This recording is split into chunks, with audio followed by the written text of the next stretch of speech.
vous savez, le Maroc joue un peu comme Paris. Si vous m'avez compris. Non, toutes les pas équipes, du tout. quand il dit Paris, ça veut dire le Paris, lui, toutes les équipes qui en font Paris sont obligées de tout donner. Ils peuvent tout donner, même s'ils doivent perdre d'autres matchs. Je suis sûr que vous et moi ne regardons pas le même match de la même façon. Hein. Parce que vous avez un avis un peu, je sais pas, vous êtes un peu trop exigeant avec cette équipe du Cameroun, un peu trop. Un peu trop. Non. Bien sûr, il faut être réaliste. On devrait que mieux placer à la non, sois réaliste. Tous les talents que nous avons. Tu as une équipe qui n'a que 3 semaines de vie en commun. Une équipe inexpérimentée, un coach qui ne connaît peut-être pas tous les joueurs. Il a fabriqué un truc comme ça là en 2 semaines pour aller jouer la CAN. Tu ne peux pas être aussi exigeant avec ce que... pas pour un pays comme le nôtre. Quand tu regardes les joueurs qui sont là, qui n'ont jamais joué une CAN, il y a des joueurs qui n'ont jamais joué la CAN. Il y a des joueurs qui n'ont qu'une seule participation à la CAN. Tu ne peux pas leur demander d'être les Lions d'antan. Parce que les Lions d'antan, ils avaient l'habitude de jouer ensemble.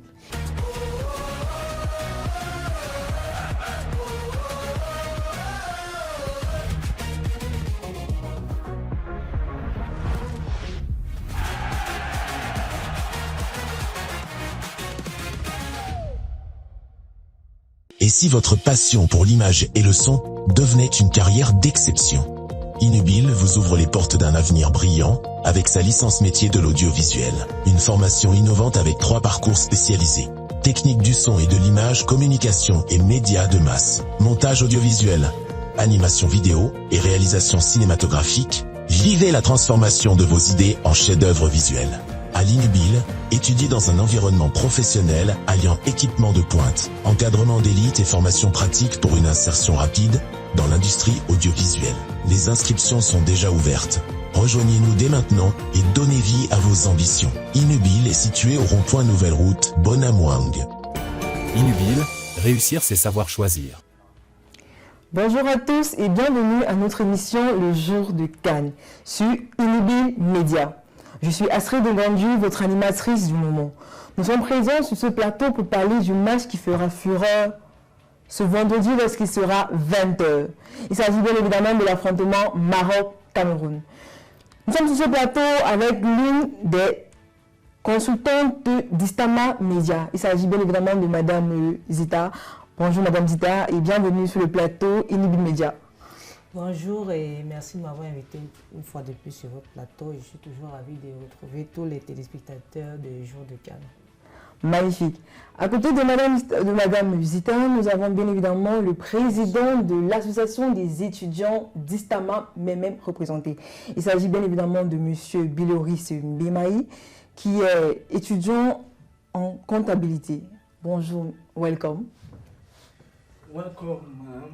I'm honored to be here for this emission, the Day of the Can. Thank you. Thank you.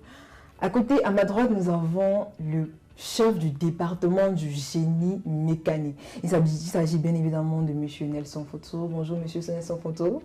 Bonjour Mme Astrid et merci pour l'invitation pour décrypter ensemble le jour de Cannes ici à Istama Inubil. Magnifique.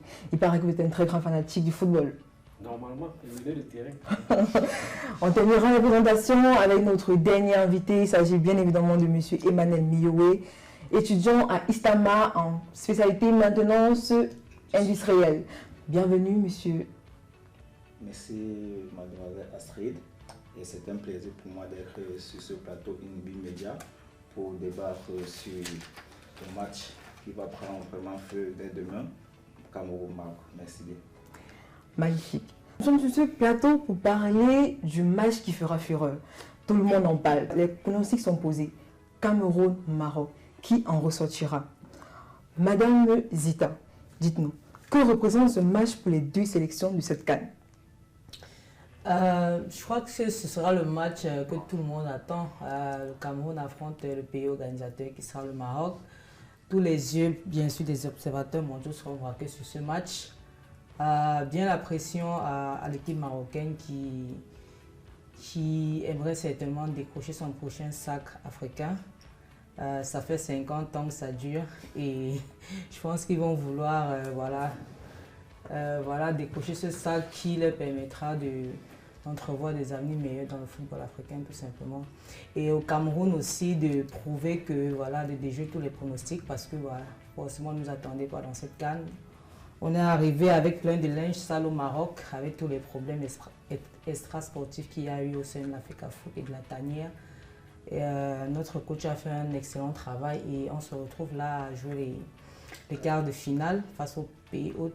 Je pense que ce sera un bon défi pour nous et puis on espère que la victoire sera au bout du match. Ok. Nous avons les Camerounais qui vont déjà au quart de finale et à chaque rencontre, ils ont déjà eu à marquer des buts. Est-ce déjà un tournant pour la compétition? Un tournant pour l'une comme pour l'autre parce que voilà, le Maroc affronte on va dire son premier gros adversaire de la compétition parce que juste ici, sans vouloir manquer de respect aux autres équipes, mais on va dire que le Maroc n'est vraiment pas encore tombé sur un os. C'est vrai qu'il y a eu le Mali au deuxième match, mais il n'y avait pas vraiment une armada offensive comme là les Lions indomptables. Donc ce sera un gros test déjà pour la défense marocaine et aussi pour le Cameroun de prouver que voilà, ils ont retrouvé toutes leurs vertus qu'on les connaît et puis de déjouer tous les pronostics comme je l'ai dit et d'atteindre le dernier carré. Ça fait longtemps que voilà, on avait pu atteindre ce dernier carré là. Le dernier date de 2017 où on a été champion d'Afrique. On espère que ce sera encore le cas après ce match-là. Merci. Monsieur Nelson, comment jugez-vous l'état de forme du Cameroun avec ce match Cameroun-Maroc? Bon, déjà, pour être très honnête du côté du Cameroun, moi je ne vois pas le Cameroun battre le Maroc. Effectivement, parce que ces 5 dernières années, les statistiques le prouvent. Déjà en 2009, le Maroc nous a battus. Non, on les a battus. En 2009? Oui, on les a battus 2-0. Oui, effectivement, c'est en 2017. Ouais. Effectivement. Et en 2021, le Maroc nous bat également 4 buts à 0. En 2018, 2 buts à 0. Ah oui. Donc on voit qu'à chaque fois, le Maroc nous bat au moins avec l'écart de 2,5 buts par match. Or, en contrepartie, nous, c'est 1,5 pour 2 défaites. Et lorsqu'on regarde l'état de forme du Maroc à l'heure actuelle, même au niveau de l'équipe junior marocaine, ils sont champions du monde. Effectivement, on regarde le classement FIFA de l'équipe marocaine à l'heure actuelle, ils sont 11e. Donc on regarde les cas et nous sommes presque à la 57e place. Donc, vu les performances des Marocains à l'heure actuelle et celles du Cameroun, vraiment je pense que nous allons directement vers une défaite. Effectivement, si Dieu peut faire grâce, on se retrouve peut-être... Oui, ça c'est votre point de vue, hein, mais moi je ne suis pas d'accord parce que vous dites que ils nous ont battus en 2017, 2018 et blablabla. Mais lorsque vous regardez l'état actuel des deux équipes, lorsque vous regardez depuis le début de la compétition, même les victoires du Maroc ne sont pas, on va dire ça comme ça, ils n'ont pas une victoire dominateur, tu sens qu'ils n'ont pas maîtrisé le match de bout en bout. Le premier match d'ouverture face au Comores, pardon, toute la lumière a été sur le gardien, d'accord. C'est vrai que Brahim Diaz est sorti homme du match, mais le gardien a fait un excellent match. On n'a pas retrouvé un Maroc dominateur du début jusqu'à la fin, parce que ils sont tombés sur une équipe comorienne bien en place, qui ont commis des bourdes, parce que le premier but c'est une bourde, et le deuxième but c'est, on va dire quoi, c'est l'envolée spectaculaire de Ayoub et Kabi. Maintenant, sur le deuxième match face au Mali, il tombe sur un roc. Il bénéficie d'un penalty et il cause aussi un penalty. Non, il ne bénéficie pas d'un penalty. Bon, ouais, je crois que c'est. Il marque un but toujours de Brahim Diaz. Mais tu sens qu'il y a une fébrilité dans cette équipe marocaine. Sur le troisième match, il joue contre la Zambie. Bon, la Zambie, dans leur tête, ils sont déjà éliminés, ils n'ont plus grand chose à jouer. Maintenant, sur le match contre la Tanzanie qui s'est qualifiée avec 2 points, qui n'a pas vraiment posé, je vais dire, qui n'a pas vraiment causé d'ennui aux grandes équipes parce que la Tanzanie n'a eu que 2 points, je l'ai dit. Mais maintenant, la Tanzanie a malmené le Maroc. Et ils auraient normalement dû avoir un penalty en fin de match. Ça, c'est clair pour tout le monde. Maintenant, le Maroc sort in extremis vainqueur de ce match sans une victoire vraiment aboutie, une victoire étriquée, une victoire contestée.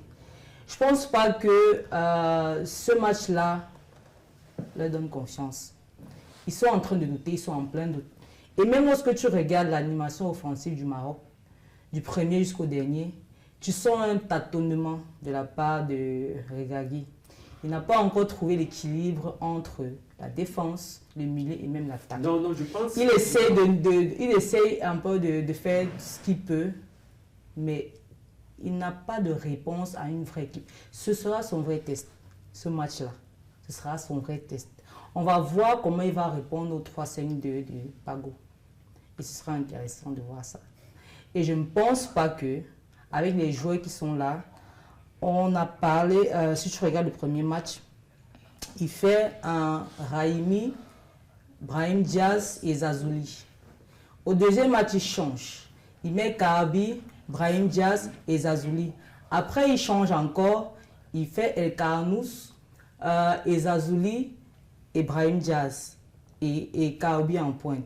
Il change tout le temps de système. Ça veut dire que tu as un coach qui est dubitatif sur son système de jeu parce que les joueurs sur lesquels il comptait ne sont pas en pleine forme en ce moment. Et son milieu de terrain sur lequel il comptait, Amrabat, n'est pas en forme. Donc, tu as un Maroc qui n'est vraiment pas encore en place, qui n'est vraiment pas en confiance. C'est vrai, ils ont un jeu alléchant et ils ont des individualités à ne plus remettre en question. Mais le football est collectif. Il va falloir qu'ils trouvent des solutions dans le collectif pour pouvoir embêter les Camerounais qui sont, eux, bien en place. Ce sera un test. On va voir. En 2009, on a gagné. Et on est sur 7 matchs. On a éliminé les 7 pays organisateurs. 7 pays organisateurs depuis le début de la création de la CAN. C'est-à-dire que chez eux, on vient, on les tape et on prend la CAN. D'accord? Ça s'est prouvé 7 fois. Et on a fait ça au Maroc en 88. On a battu le Maroc et on a gagné la finale derrière contre le Nigeria. Ça peut se répéter parce que nous, on est en place. Et la pression est sur le Maroc actuellement parce que c'est eux qui ont la pression. Ils sont chez eux, ils ont les téléspectateurs, ils ont le public, ils ont tout. Nous, on n'a rien. On est venu dans cette CAN, personne ne nous attendait. Et on affronte le pays organisateur qui n'est pas en confiance. Eux, ils ont la pression, nous, on ne l'a pas. Et je pense que cette pression-là, jusqu'à présent, depuis le début de la compétition, ça, je ne vais pas dire, ça ne leur a pas fait défaut en tant que tel, mais tu sens qu'ils jouent avec la pression, la peur au ventre, et ça se voit dans les résultats. Ok, madame... Peut-être qu'il a encore un truc à redire, peut-être qu'il doute encore, et peut-être qu'il a des arguments pour étayer sa thèse. Lorsqu'on regarde la forme, mon problème, c'est même pas question de trop la forme du Maroc. Ah oui. Il peut dire peut-être qu'ils ont une certaine baisse de régime, ah oui. ou bien une baisse de niveau. Effectivement, parce que vous avez dit que M. Amrabat n'est pas très en forme. Exactement. M. Hakimi, depuis le début du tournoi, il est entré presque au niveau du dernier match. Mais lorsqu'on regarde l'équipe du Cameroun, c'est ça le gros problème. Le nombre de buts ratés par les Camerounais, c'est assez alléchant. Ah oui.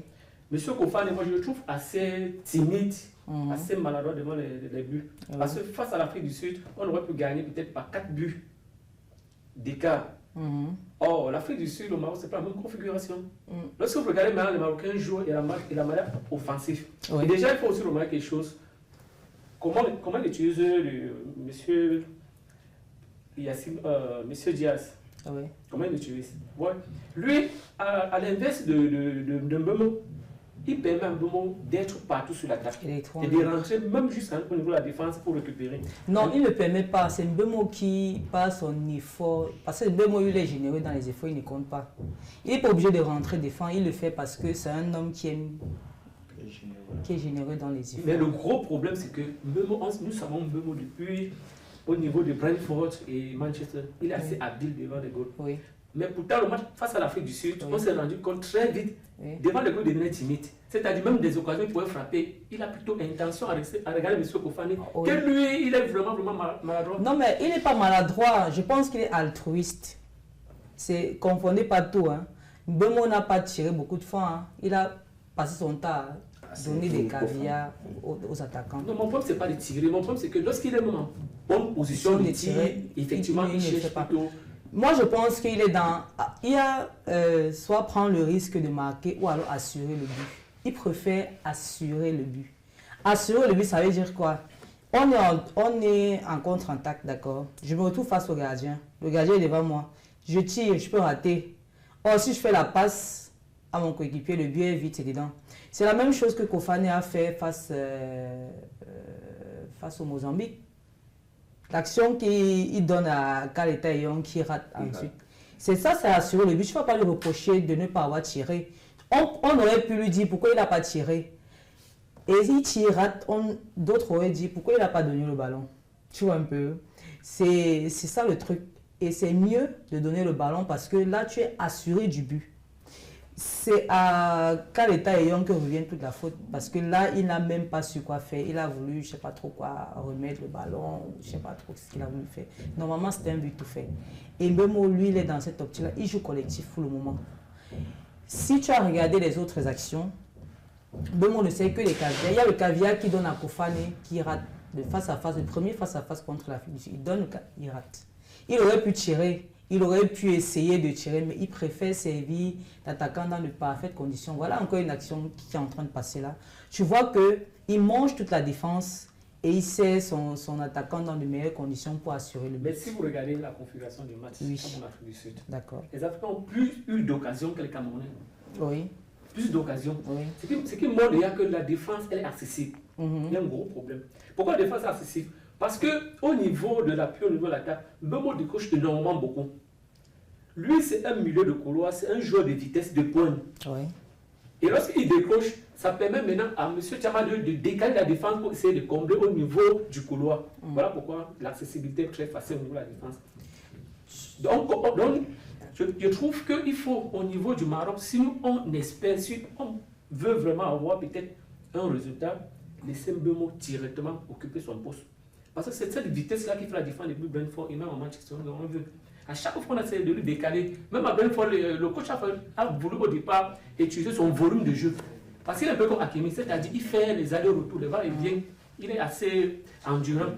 Mais sauf que être endurant et à un moment se retrouver à la surface de réparation où il faut vraiment de mettre ton génie, c'est-à-dire la dernière finition et tu es obligé de passer la passe. Je trouve que c'est un peu assez dommage.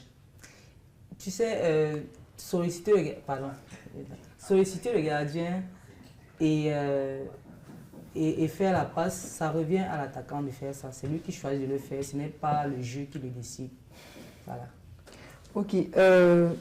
Monsieur Bimoye, Minoé, dites-moi, avec ce qu'on a pu entendre de nos deux panélistes, pensez-vous que le Maroc peut-il arriver à être certifié de manière sûre cette CAN? Déjà, moi je pense que si on se base déjà sur l'histoire, on pourra battre le Maroc et remporter la CAN. Et pour suivre Madame Zita, déjà depuis le début de la compétition, le Maroc n'est pas vraiment assurant. Parce que déjà dès les premiers entrées à la compétition face au Maroc, je pense que si le Maroc était face à une équipe, disons même l'Afrique du Sud, peut-être que le Maroc aurait pu perdre les premiers matchs. Mais déjà pour moi, le Maroc n'est pas assurant. C'est vrai, ils ont un beau jeu. C'est vrai, l'équipe, ils ont des belles prestations. Mais pour moi, je pense qu'avec ce que je suis en train de voir avec l'équipe nationale du Cameroun, on pourra battre le Maroc. Parce que le Cameroun déjà, si vous regardez bien le match face à l'Afrique du Sud, il est bien vrai au début, les 10 premières 15-20 minutes, l'Afrique du Sud était au-dessus de nous. Mais ce qui est encore plus beau, c'est la remontée du Cameroun. Comment ils ont su prendre le match après les 20 minutes. Vous allez le remarquer, de la 20e minute jusqu'à pratiquement la 75-80e minute, c'est le Cameroun qui domine le match. Et je pense quand même que, et pour essayer de revenir sur la prestation de Mbeumo, c'est vrai, si on remarque bien Mbeumo depuis le début de la CAN, je peux dire qu'il n'a pas encore eu une occasion, je peux dire vraiment une vraie occasion face au goal. Okay. Donc pour vous, le Maroc peut vraiment être qualifié ou pas face à cette compétition? Non, moi je ne pense pas qu'il peut être qualifié. Donc pour vous, le Cameroun va gagner ça encore? Pour moi, c'est du 50-50. Pour moi, c'est du 50-50. Ça peut basculer d'un côté comme de l'autre. Tout le monde a sa chance et ce sera aux 22 acteurs de saisir leur chance dès qu'ils auront l'occasion. D'accord. Et vous, M. Beloris, avec l'affrontement du Cameroun-Afrique du Sud, Quel est le joueur qui vous a le plus marqué lors de cette rencontre? According to me, the player that really caught my attention was Shamadou, defender, because I really saw his effort. I really saw because he's the one who scored the first goal.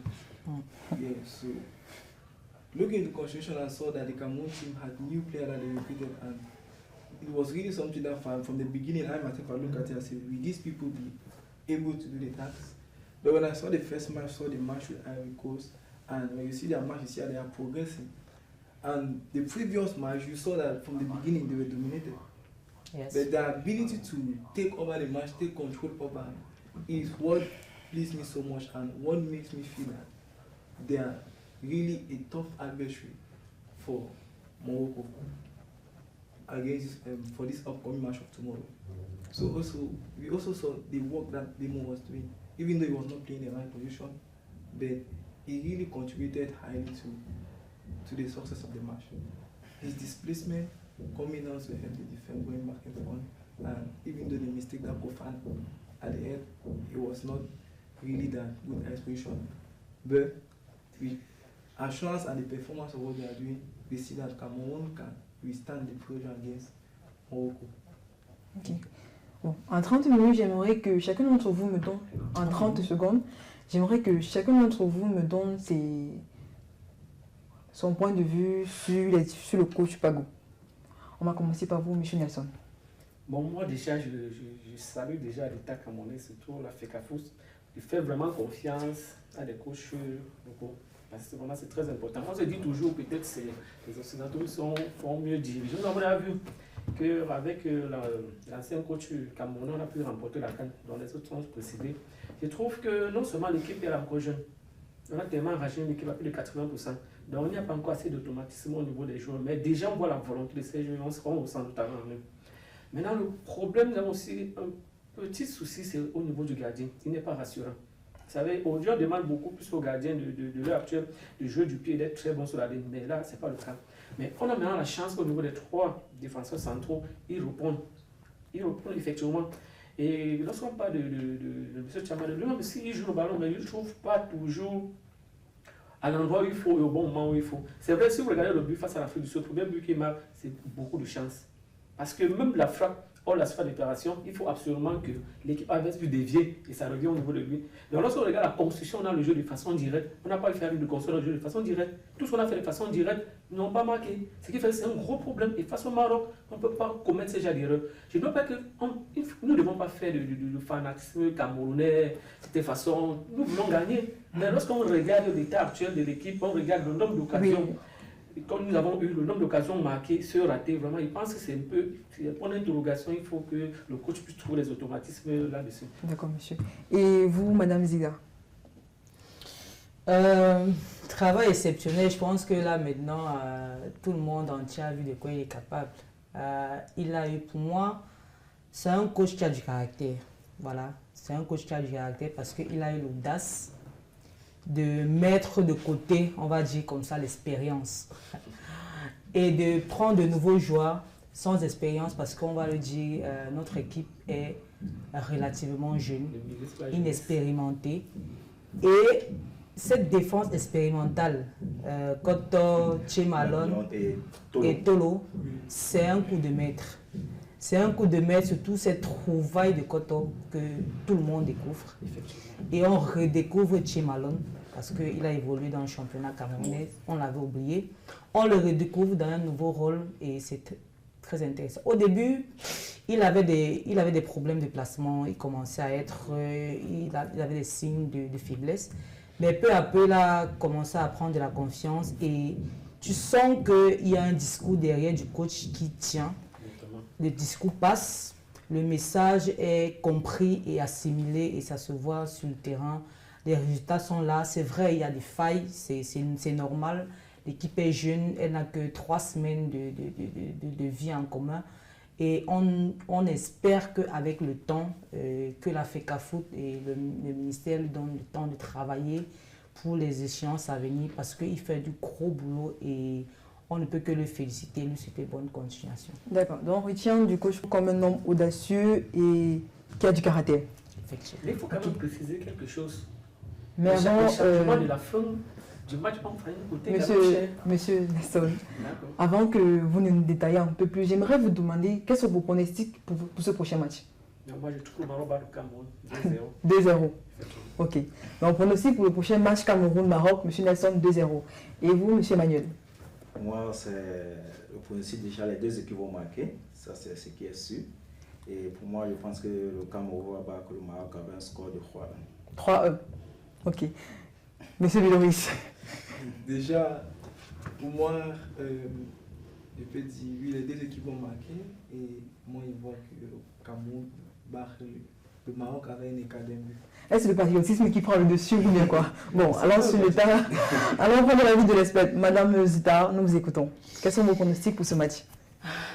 Il y a quelqu'un qui a dit le Cameroun, c'est l'Allemagne d'Afrique. Et si mes souvenirs sont bons, on a battu... l'Allemagne a battu le Brésil chez elle 7 buts à 0. Je vais être généreux, je vais dire 8-0. 8-0. Soyons fous. 8-0 en faveur de qui? Du Cameroun? Du Cameroun, soyons fous. Non, soyons fous. Soyons fous. Ça peut arriver. On n'a même pas pu marquer 3 buts. Non, tu sais, les matchs dessus ne se ressemblent pas. Hein. Non, effectivement. Les matchs dessus ne se ressemblent pas. Mais pour le Maroc, bizarrement, le Maroc, plus niveau africain, le Maroc aujourd'hui. Le match du Maroc se suit, mais ça se ressemble. Ils ont leur match se suit et se ressemble, mais les matchs se suivent ne se ressemblent pas. Ça veut dire que on a certainement vendangé des occasions face à la Côte d'Ivoire, au Mozambique et tout ça là, mais on peut être efficace sur ce match. Vous savez, le Maroc joue un peu les de comparer. Si vous m'avez compris. Non, toutes les équipes, quand il dit Paris, ça veut dire le Paris, lui, toutes les équipes qui en font Paris sont obligées de tout donner. Ils peuvent tout donner, même s'ils doivent perdre d'autres matchs. Je suis sûr que vous et moi ne regardons pas le même match de la même façon. Hein. Parce que vous avez un avis un peu, je sais pas, vous êtes un peu trop exigeant avec cette équipe du Cameroun, un peu trop. Un peu trop. Non. Bien sûr, il faut être réaliste. On devrait que mieux placer. Ah non, soyons réalistes. Tous les talents que nous avons. Tu as une équipe qui n'a que 3 semaines de vie en commun. Une équipe inexpérimentée, un coach qui ne connaît peut-être pas tous les joueurs. Il a fabriqué un truc comme ça là en 2 semaines pour aller jouer la CAN. Tu ne peux pas être aussi exigeant avec ce que... pas pour un pays comme le nôtre. Quand tu regardes les joueurs qui sont là, qui n'ont jamais joué une CAN, il y a des joueurs qui n'ont jamais joué la CAN. Il y a des joueurs qui n'ont qu'une seule participation à la CAN. Tu ne peux pas leur demander d'être les Lions d'antan. Parce que les Lions d'antan, ils avaient l'habitude de jouer ensemble. Ils ont joué les Jeux Olympiques ensemble. Ils ont joué les CAN ensemble. Les Coupes des Confédérations. Ils se connaissaient ensemble. Vous savez, on a fait parler de lui. Voilà, il a fait parler de lui. C'est pour dire ceux-là, ils ont assez de talent. Et l'avantage avec aujourd'hui, ils ont des dispositifs que ceux dans le temps, ils n'avaient pas. Ils ont l'accompagnement que ceux dans le temps, ils n'avaient pas. Donc, ce qui fait qu'ils sont dans un monde assez bien. Non, je vous trouve assez dur, monsieur Fotso, pour dire que voilà, on va se faire manger. Non, mais quand vous avez regardé de là où on part pour arriver où on est, on a fait de gros progrès. C'est-à-dire qu'on est, personne ne nous attendait là. Exactement. C'est-à-dire que quand on disait quels sont les favoris, on n'était même pas parmi les outsiders. C'est-à-dire qu'on sait qu'on sort au premier tour. On arrive en quart de finale, après avoir tenu tête à la Côte d'Ivoire, on les a presque battus. On a battu l'Afrique du Sud qui est demi-finaliste de la dernière édition.